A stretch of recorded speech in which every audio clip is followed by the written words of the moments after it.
An apartment in the city of Daejeon, South Korea, March 3rd, 2020. A man in his 50s was getting ready for bed. It was an ordinary Tuesday night. He was brushing his teeth, thinking he should turn in early since he had work in the morning. Then his phone buzzed, a KakaoTalk Messenger notification from one of his son's friends. So he opened the message without thinking much of it. And there was a photo. At first, he couldn't make out what he was looking at, so he zoomed in. The color drained from his face. The phone slipped out of his hand and hit the floor, and he sank to his knees. The man would later say it was the most disturbing thing he had ever seen, something that would be seared into his memory forever. Because what was in that photo was a severed human penis. The person who sent the image was one of his son's closest friends, and the body part in that photo, that belonged to his son. So what on earth had happened? Let's get into the story.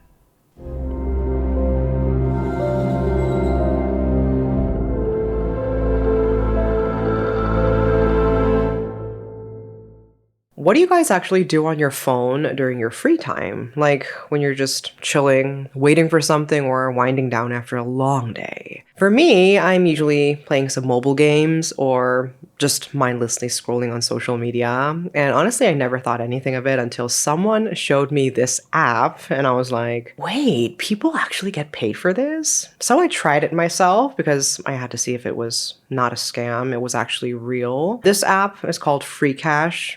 So basically you play games, do some simple tasks, and you earn coins that you can cash out for real money. Is it going to make you rich? No, of course not. And I'm not going to sit here and tell you that, but like in this economy, free pocket money for doing something you would do anyway. I will definitely take it. What got me was how straightforward it is. I picked a game I actually wanted to play and just played it. That's it. And there are like hundreds of other options in there, so you will definitely find something you like.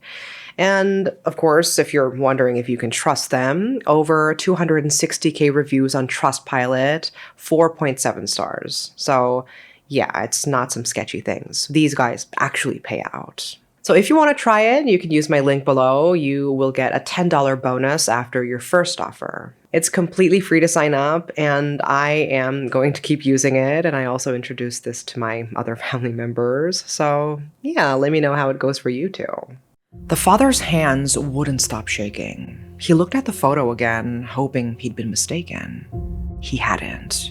So he called the man who had sent it, demanding to know what was going on. The friend explained that he had simply passed along a photo that he'd got from someone else, a man we will call Ji-hoon. That name stopped the father cold. Ji-hoon was his son's closest friend, someone the father knew well. His son, whom we will call Min-soo, had lived in the same neighborhood as Ji-hoon since the two were 5 years old. They'd studied at the same schools. They were still friends 30 years after they'd first met. When the father asked whether the body part in that photo was his son, Bin-soo's, the friend confirmed that, according to Ji-hoon, it was. The father called the police immediately. It was just after 9 p.m. Officers launched an investigation right away. The first thing they did was trace Min-soo's location through his cell phone. And they got a hit, a neighborhood in Seogu District, Daejeon. But something was off. The phone hadn't moved at all from one spot. The area was packed with motels. Police focused their search around the relevant cell tower, going through security footage one camera at a time, while also looking into anyone who might have had a reason to target Min-soo.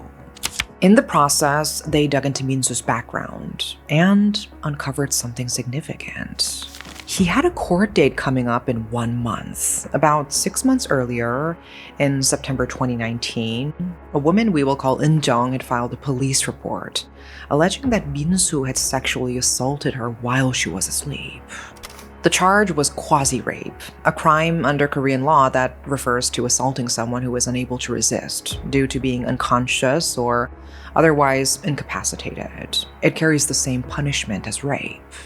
Binsu had been indicted without being detained. He denied the charges and hired a lawyer to prepare his defense. So police considered an obvious possibility that the sexual assault victim had taken revenge.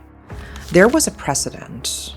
In the 1991 Kim Bu-nam case, a woman who was raped as a child tracked down and killed her attacker 20 years later.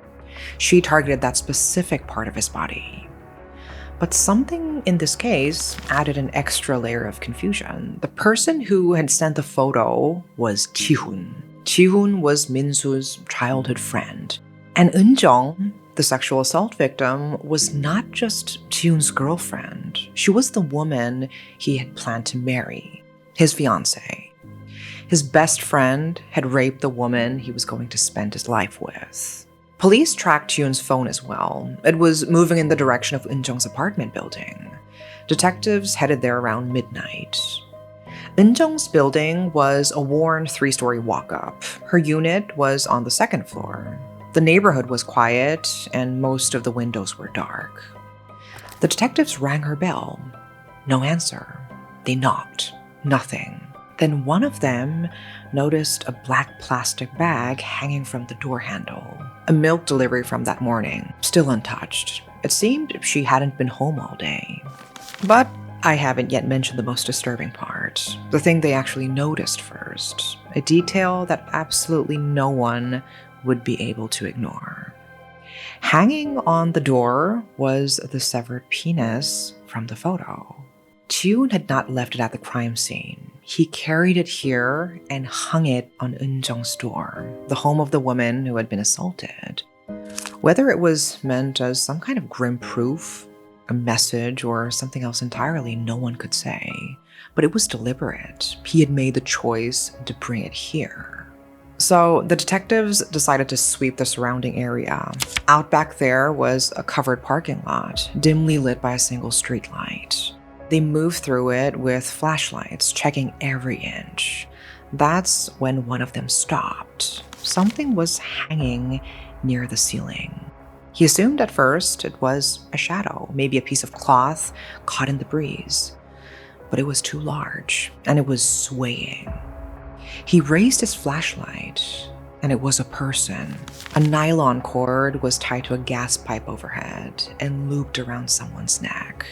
The body hung limp, head tilted to one side, arms dangling. The detectives moved fast. One called the emergency services. The others found a ladder in the corner of the lot. A detective climbed up, cut the cord, and the others caught the body below. They laid the man on the ground and started CPR immediately. Compressions, rescue breaths, more compressions. 1 minute passed, then 2, then 3, no response. They kept going. Then the man moved. He let out a groan and opened his eyes. When a detective tried to continue chest compressions, the man weakly told him to stop. It hurt.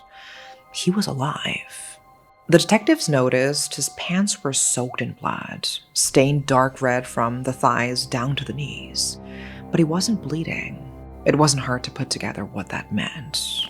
When they asked if he was Ji-hoon, he nodded. Ji-hoon, Min-soo's irreplaceable friend of 30 years. The kid he had known since they were 5, the closest companion from childhood all the way to adulthood, now standing here, covered in someone else's blood. The detectives read him his rights and placed him under arrest on suspicion of murder.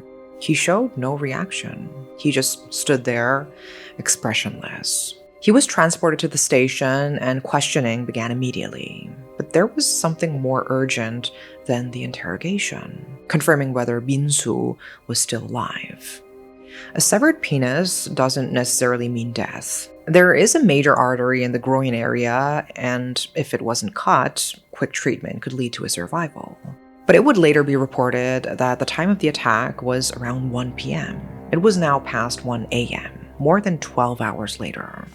The detectives may not have known this at the time, but they did know that they needed to find Min-soo as quickly as possible. When the detectives asked Ji-hoon where Min-soo was, he refused to answer. Instead, he said he would talk, but only after a cigarette. The lead detective was furious, but he knew that pushing too hard could make Chun shut down completely. Minsu might still be alive. He needed to play this right. So he handed over a cigarette. Chun smoked it slowly, without any apparent sense of urgency. When it was done, he said he needed another one before he would say anything. Then another after that. The detective watched Chun's face as he asked him questions, trying to understand what was going on behind those eyes. Chun didn't seem distressed. He didn't seem guilty. He just smoked, calmly, staring blankly, like a man with nowhere to be. It was hard to believe he was the man who had just mutilated his closest friend. When asked why he had done it, Chun said nothing. When asked if it had been a crime of passion, still nothing. The hours crept by, 2 a.m., 3 a.m., an entire pack of cigarettes, nearly gone. 14 hours had now passed since the attack. The chance that Minsu was still alive was shrinking fast. Finally, at around 3:30 in the morning, Chun stubbed out his last cigarette and gave up the location. A motel in the same area where Minsu's phone had been detected. Detectives arrived at the motel around 4 a.m. The front desk confirmed a room had been rented under Chun's name, 3rd floor. They used a master key to open the door. The smell hid them before they even stepped inside. The scent of blood, thick and overwhelming. They turned on the lights. The room looked like the set of a horror movie. The sheets were soaked through with blood, and more blood pooled on the floor and was spattered across the walls. On the bed lay Minsu.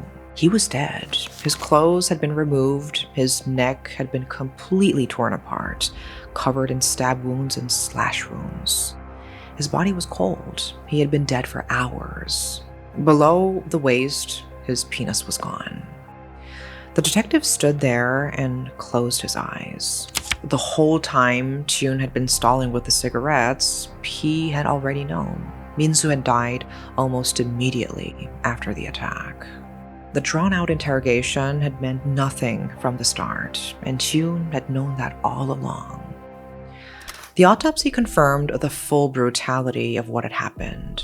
Minsu's neck alone had 26 separate stab and slash wounds, 14 on the left side, 12 on the right. The deepest extended nearly 4 inches into his flesh. His right hip and side bore dozens more wounds. His hands showed defensive injuries, cuts from trying to stop the attack. He had fought back until he couldn't anymore. The murder weapon, an 11-inch long kitchen knife, was recovered from a stream near a local elementary school, still stained with blood. But the autopsy raised one more question that no one could fully answer. At the appellate hearing, Chun testified that after severing Minsu's genitals, he had seen Minsu move. Specifically, that Minsu had raised his hand to cover his chin. The medical examiner's conclusion was that the mutilation had occurred after death. But if he was telling the truth about what he saw, Minsu was still alive when it happened. The court pressed him on this directly. Chun responded that he had simply described what he witnessed. Was he telling the truth? We will likely never know. The only other witness to Chun's actions died in that motel room. The series of events that led to this murder started in September 2019. Minsu, Chun, and his fiancée Eunjung were out at a bar in Daejeon drinking together. The mood was relaxed, one old friend and a couple catching up over drinks. They had quite a bit to drink. For round 2, they moved to Eunjung's apartment and kept going. As the night wore on, Chun passed out drunk on the couch. And that's when it happened. Eunjung had fallen asleep in her bed. Minsu approached her while she was unconscious and sexually assaulted her. The next morning, Eunjung woke up and pieced together what had happened. There were signs on her body and fragments of memory. So she told Ji-hoon. And he couldn't accept it at first. This was his lifelong friend. It didn't seem possible. But when he saw how Eunjung was reacting, he knew she wasn't making it up. He tried to confront Minsu directly, and here's something the original reports glossed over. At first, Minsu admitted it. He acknowledged what had happened. But But as the police investigation moved forward, he suddenly changed his story, claiming he had been too drunk to remember anything. That rehearsal in narrative was what led police to release him without detention, rather than hold him in custody. Chun loudly protested that decision. He wanted Minsu locked up. He felt the police weren't taking the situation seriously enough. Eunjung filed a formal report. Minsu was indicted on quasi-rape charges, hired a lawyer, and now officially denied everything. The same act he had initially acknowledged. Chun's anger reached a level he couldn't manage. In October 2019, he posted an online petition on Korea's official National Petition Board, describing what Minsu had done and calling for accountability. He explained that Minsu had been a person who was irreplaceable to him, a friend since childhood. He also wrote that Eunjung had been receiving psychiatric treatment as a result of the assault, and that he himself had been having thoughts of ending his life. He asked people to pay attention to the case. Only about 1,000 people signed it. It went nowhere.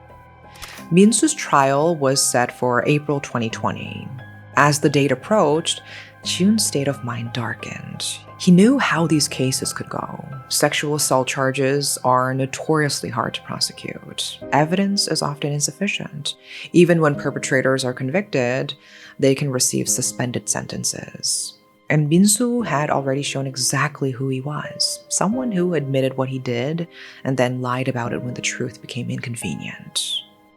What if Minsu walked free? What if Eunjung had to carry the weight of what happened to her for the rest of her life, while the man who did it went on as though nothing had occurred? Then came the night of March 2nd, the night before the murder. Chun and Minsu met up and drank together. Exactly why Chun agreed to see him at that point is unclear, but during that drinking session, Minsu made sexually degrading comments about Eunjung. He said things about the woman Chun was planning to marry that Chun apparently could not let go of.